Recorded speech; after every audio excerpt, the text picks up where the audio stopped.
হরে কৃষ্ণ। আজ 16ই আশ্বিন বৃহস্পতিবার। আজকের দিনে অনেকেই ভক্তি এবং শ্রদ্ধার সহিত লক্ষ্মী দেবীর পুজো করবে এবং ব্রত পালন করবে। যাদের সংসারে দারিদ্রতা রয়েছে তারা এই লক্ষ্মী পুজো এবং লক্ষ্মীবারে ব্রত পালন করুন। এতে মা লক্ষ্মীর কৃপায় সংসারের দারিদ্রতা দূরীভূত হবে। তাই যারা ব্রত করবেন কিংবা না করবেন সকলকে বলবো যে কিছুক্ষণ সময় ধৈর্য ধরে আসুন, মা লক্ষ্মীর এই বিশেষ ব্রত কথা এবং পাঁচালী শ্রবণ করি।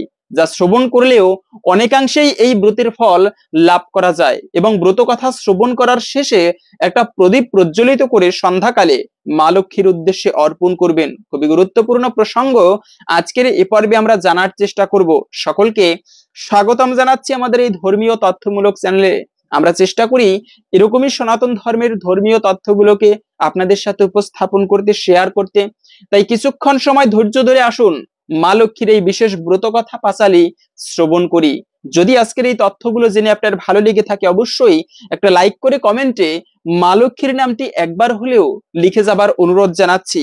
দেখেন, আশ্বিন মাস আমরা সাধারণত জানি এই মাসটি হচ্ছে মা দুর্গার মাস। এই মাসে দুর্গা পুজো হয়ে থাকে।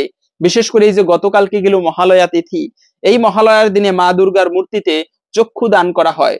তো যাই হোক না কেন, এই আশ্বিন মাসে কিন্তু কোজাগরী লক্ষ্মী পুজো হয়ে থাকে, সেজন্য এই মাসকে আবার লক্ষ্মী মাসও বলা হয়। এই আশ্বিন মাসে বিশেষ করে লক্ষ্মী পুজো করার একটা আলাদা গুরুত্ব রয়েছে। সেজন্য অনেক জায়গায় মায়েরা এই আশ্বিন মাসের প্রত্যেকটা বৃহস্পতিবারকে আলাদা গুরুত্বের সহিত দেখে থাকেন। প্রতি বৃহস্পতিবারে তারা ব্রত করে থাকেন। তো ব্রত করতে না পারলেও অবশ্যই এই ব্রত কথাটি প্রত্যেকে শ্রবণ করবেন। এবং আজকের দিনে অবশ্যই আপনারা ব্রত মাহাত্ম্যটি শ্রবণ করার পরে যে কার্যটি প্রত্যেকে করবেন, একটা প্রদীপ প্রজ্বলিত করে রাখবেন। মনে রাখবেন, যে বাড়িতে সন্ধ্যাকালে ঠাকুর ঘরে প্রদীপ প্রজ্বলিত করা হয় না সেই সংসারে লক্ষ্মী দেবী কখনো অবস্থান করে না। মানে ঠাকুর ঘর যে বাড়িতে অন্ধকার থাকলে সন্ধ্যাকালে, বিশেষ করে এই বৃহস্পতিবারে অবশ্যই ব্রত কথা শ্রবণ করার পরে একটা প্রদীপ হলেও আপনি মা লক্ষ্মীর উদ্দেশ্যে অর্পণ করবেন। তো বেশি কথা না বাড়িয়ে শুরু করছি মা লক্ষ্মীর পাঁচালী ও ব্রত কথা। ওম নমঃ শ্রী লক্ষ্মী দেব্যই। দোল পূর্ণিমার নিশি নির্মল গগন, মৃদুমন্দ বহিতেছে মলয় পবন। লক্ষ্মী সহ একাশনে বসি নারায়ণ, বৈকুণ্ঠ ধামেতে বসি করে আলাপন। হেনকালে বিনা হাতে দেবর্ষি নারদ, প্রণাম করিল লক্ষ্মী নারায়ণ পদ। কি কারণ অদ্যহিতা মাতা জিজ্ঞাসিলা, নত শিরে মুনিবর তবে নিবেদিলা। বলো মাতো একামন মহিমা তোমার, চঞ্চল চপলা সদা ভ্রমদারে দ্বার। মুহূর্তের তরে তব নাহি কোথা স্থিতি, মর্তবাসী দিবানিশি ভুগিছে দুর্গতি। অন্নাভাবে জীর্ণজীব শক্তিহীন দেহ, অন্যেরও কারণে করেন আত্মহুতি কেহ। অন্যেরও কারণে নিজ পুত্র কন্যাগণে, পরিত্যাগ করি যায় কত শত জনে। কহ দেবী কহ কহ কি পাপেরও ফলে, দুর্ভিক্ষ অনলে সদা মর্তবাসী জলে। বিষাদিতা হয়ে মাতা অতি দুঃখ মনে, মৃদুস্বরে নারদেরে বলেন তখনে। মানবের সুখ দুঃখ অথবা পতন, দুষ্কর্মের ফলমাত্র জানিবে কারণ। চঞ্চলা আমার নাম জগত জুড়িয়া, কি কারণে তাহা বলি শোনো মন দিয়া। দুর্জনের রীতিনীতি করিয়া প্রবেশ, আর্যাভাব জাতি ধর্ম করিতেছে শেষ। শাস্ত্র নাহি মানে দেখো যত নারী নর, অশাস্ত্রকে শাস্ত্রজ্ঞান করে নিরন্তর। যত অনাচার আনি ভরিল সংসার, অশুচি স্থানে থাকা দুষ্কর আমার। গৃহধর্ম শিক্ষা দীক্ষা দিয়া বিসর্জন, কুরুচি কুশিক্ষা সব করিছে অর্জন। অনার্য ভাবেতে ভোর সাজে নারী প্রায়, বসন ভূষণে মন সদা তাহা চায়। পরনিন্দা পরচর্চা সদা ভালোবাসে, মিলিলে সঙ্গিনী সদা সেই ভাব ভাসে। পুরুষেরও পরিহাসে উল্লাসিতা অতি, পাপপূর্ণ সদামন নষ্ট পথে মতি। দিবাভাগে নিদ্রা যায় ক্রোধ অহংকার, আলস্য কলহে পটু অনার্য আচার। তর্ক পেলে পাঠ এলে হিতৈ উপদেশ, ধরা করে সরাজ্ঞান বাচলেরও বিশেষ। প্রদীপনা দেয় তারা প্রতি সন্ধ্যাকালে, উল্লাসে বিলাসে মত্ত প্রসাধনী গালে। সূর্যোদয় হলে দেয় গোবরেরও ছড়া, বাসি মুখে থাকে নিজ বাসি বস্ত্র পরা। উচ্চ হাসি উচ্চ রব যথেচ্ছাগমন, সন্ধ্যাকালে নিদ্রা যায় আর নিশি জাগরণ। মতিগতি ভিন্নয়তি অতিথি দেখিলে, থাকুক সেবার কাজ ক্রোধে উঠে জলে। গুরুজন হিতবাক্যে রুষ্ট হয় অতি, বিদ্রুপ করে বা কত কাহাদেরও প্রতি। হুলুধ্বনি দিতে হলে মাথায় পড়ে বাজ, হাস্য অট্টহাস্যি করে বলে অসভ্যেরও কাজ। স্বামীর আত্মীয়গণে করে পরজ্ঞান, গোপনে কুযুক্তি দেয় পৃথক কারণ। নিজ স্বার্থ সিদ্ধি হেতু শুধু হাসি মুখে প্রফুল্ল রাখিতে চেষ্টা করেন ও স্বামীকে। পরিহাস পাত্র হয় অক্ষম যখন, তাচ্ছিল্য করে বাক্য না করে শ্রবণ। মিথ্যা ছাড়া সত্য কথা কবু নাই কয়, পরশ্রী কাতর চিত্ত কুটিলতাময়। দেবদ্বিজে ভক্তিহীন মতিচ্ছন্ন অতি, আত্মস্বার্থে সদামত্ত যত কুলবতী। রসনার তৃপ্তি হেতু অবক্ষ বক্ষণ, ফলতার নানা ব্যাধি অকালে মরণ। যেই গৃহে এইরূপ পাপেরও আগার, অচলা হইয়া তথা থাকি কি প্রকার। এই সব অনাচার দেখি ঘরে ঘরে, তাই তো অচলা হয়ে ফিরি দ্বারে দ্বারে। ঘুচিলে এসব দোষ ফলে সদাচারী, ভক্তি ডোরে রব বাধা দিবা বিভা রবি। ভক্তজন বাধা আমি ভক্তি না থাকিলে, কোন ফল নাহি হয় শুধু ফুলে চলে। ভক্তি পরমা শক্তি বাধিতে আমায়, ভক্তিহীনের পূজাব্রত সকলই বৃথায়। এই তো সব কহিলেন দেবী মুনিবরে, পুনরায় জিজ্ঞাসেন মুনি করজরে। কি হলে প্রসন্ন তুমি হও নর প্রতি, কৃপা করি কৃপাময়ী বল তা সম্প্রতি। পারে যে কি লোভিতে নর তব পদ ছায়া, ওগো দয়াময়ী তুমি না করিলে দয়া। নারদেরও বাক্য শুনি কহেন কমলা, কি করিলে প্রতিগৃহে থাকিব অচলা। সংক্ষেপে জানাই তোমা সেই বিবরণ, লক্ষ্মীযুক্তা হবে নারী করি আচরণ। শুদ্ধ বস্ত্র পরিধান, সিঁদুর কপালে, গোবরের ছড়া দেয় প্রতি উষাকালে। স্বামীরও চরণ নিত্য প্রতি সেবে যেই নারী, যথার্থ বচন কহে পরিহাস ছাড়ি। শ্বশুর শাশুড়ি আদি যত গুরুজনে, সেবা করে যত্ন বাক্যে পালন যতনে। পতিব্রতা রমণীর এই সুলক্ষণ, সলজ্জ সতত কহে সংক্ষিপ্ত বচন। প্রতি গুরুবারে যে বা লক্ষ্মীব্রত করে, তার গৃহ নাহি ছাড়ি তিলেকেরও তরে। ধনপুত্রে বারে ইথে নাহিক অন্যথা, শাস্ত্রেরও বচন মুনি জানিও সর্বথা। যার গৃহে হয় নিত্য অতিথি পূজন, নারী পরিচর্যা করে করিয়া যতন। যে যেথানায় হিংসা দেশ ক্রোধই অহংকার, তথায় বসতি হয় সতত আমার। শুদ্ধাচারে না থাকিলে হয় বিপদিত, অলক্ষী ঢুকিয়া করে সতত অহিত। শুনহ নারদ আমি বলি যে তোমায়, সতী নারী যেই জন সেই মরে পায়। মধুর বচনে তুষি মাতা অতপর, নারদ মুনিকে দিলা বিদায় তারপর। নরলোকে লক্ষ্মী ছাড়া দুঃখে জড়সড়, প্রতিকারের চেষ্টা তা করিব সত্তর। এতেকু চিন্তিয়া দেবী নারায়ণ প্রতি, কহিলেন প্রাণনাথ মানবের দুর্গতি। কেমনে ঘুচাবো আমি দাও উপদেশ, শুনিয়া রমার বাণী কহে ঋষিকেশ। উতলা কি হেতু শুনো বচন আমার, লক্ষ্মীব্রত নরলোকে করহ প্রচার। গুরুবারে সন্ধ্যাকালে মিলিবামাগণে, পূজিয়া শুনিবে তথ কথা আনন্দিত মনে। ঘুচিবে দুর্গতি তাহে তোমারও কৃপায়, অতুল সম্পদ হবে বলিনু তোমায়।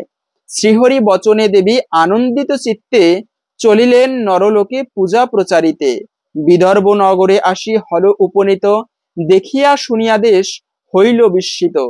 সে দেশের রাজা হন নামে শ্রী সুমন্ত, রূপবান গুণবান ঐশ্বর্যই অনন্ত। দেবদ্বিজে ভক্তি সদা শস্য স্বাস্থ্য ধন, অগণিত শোভে যথা কুবের ভুবন। সাত পুত্র নিপতির সবে যুবরাজ যুব জানি, রূপে গুণে সমনযোগ্য নামিলে অবনী। একো অন্যে সাত পুত্র রাখিয়া রাজন, শ্মশান লোকান্তরে করিল গমন। রাজপুত্র বধূদের কুবুদ্ধি ঘটিল, পরস্পর হিংসানলে জ্বলিতে লাগিল। কুমতি চাপিল ঘাড়ে করিয়া যুক্তি, কুমন্ত্রণ পতির কানে ঢালিল যুবতী। সাত ভাই সাত হারি হইল তখন, অলক্ষীর সহচর দিল দর্শন। অনাচারে লক্ষ্মী দেবী ছাড়িল সংসার, সোনারও সংসার ক্রমে হল ছারখার। বৃদ্ধা রানী করে হায় সদা দুঃখে ভাসে, তিষ্ঠিতে পারে না আর বধূদেরও রোষে। অপমানে জ্ঞানহীনা হয় বৃদ্ধা রানী, নিবিড় কারণে গেলা ত্যাজিতে পরাণী। অন্নাভাবে শীর্ণ দেহ মলিন বদন, চলিতে শক্তিহীনা করিশ্রী ক্রন্দন। হেনকালে ছদ্মবেশে দেবী নারায়ণী বনমাঝে উপস্থিত হইলা আপনি। সদয় হইয়া দেবী জিজ্ঞাসিলা বৃদ্ধারে, কি হেতু এসেছ বৃদ্ধা এগুরো কান্তারে? কার কন্যা হও তুমি, কাহার গৃহিণী? কি হেতু মলিন মুখ, কহ তাহা শুনি। মম সাধ্য হলে কষ্ট, ঘুচাব নিশ্চয়।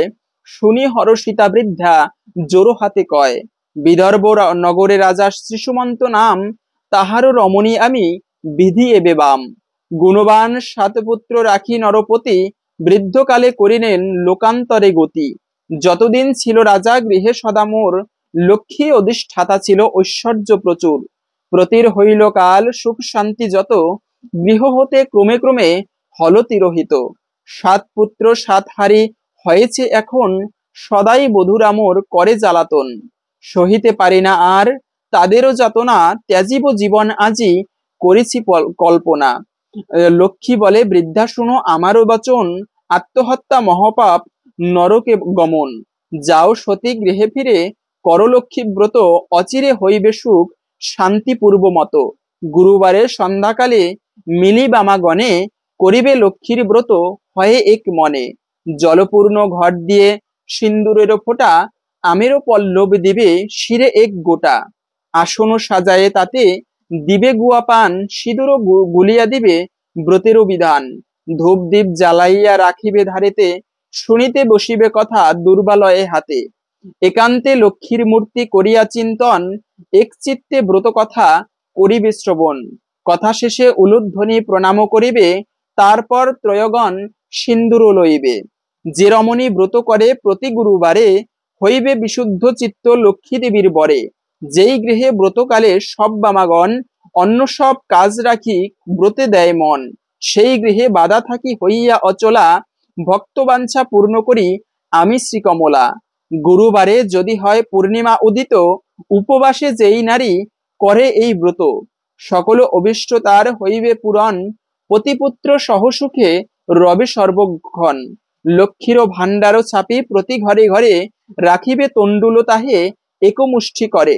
সঞ্চয়েরও পন্থা ইহা জানিবে সকলে, অসময়ে উপকার পাবে এর ফলে। অলসতা সারি সুতা কাটো বামাগণ, অন্ন বস্ত্র কষ্ট যাবে মহাত্মা বচন।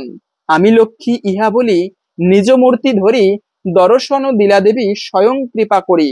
দেখিয়া হইল বৃদ্ধা আনন্দে বিভোর, প্রণাম করিল সতী করি হাত জোর।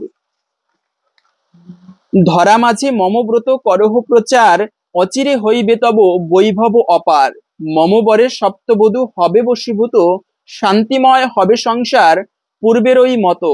বরদান করি দেবী হল অন্তর্ধান, হরির সে বিষাদে বৃদ্ধা গেল নিজ ধাম। গৃহেতে আসিয়া সব করিল বর্ণন, যেরূপে ঘটিল তার দেবী দর্শন। ব্রতেরও বিধান সতী বলিল সবারে, সবিশেষ কথা দেবী কহিল তাহারে। বধূগণ মিলে সবে করে লক্ষ্মী ব্রত, হিংসাদেশ স্বার্থাভাব ঘুচিল তরিত। কমলা করিল তথা পুনঃ আগমন, অচিরে হইল গৃহ শান্তি নিকেতন। এই রূপে লক্ষ্মীব্রত করে প্রতি ঘরে, ক্রমে প্রচারিত হইল বিদর্ভ নগরে। দৈবযোগে একদিন ব্রত কথা শুনি, উপনীত হইল আসি জনৈকা রমণী।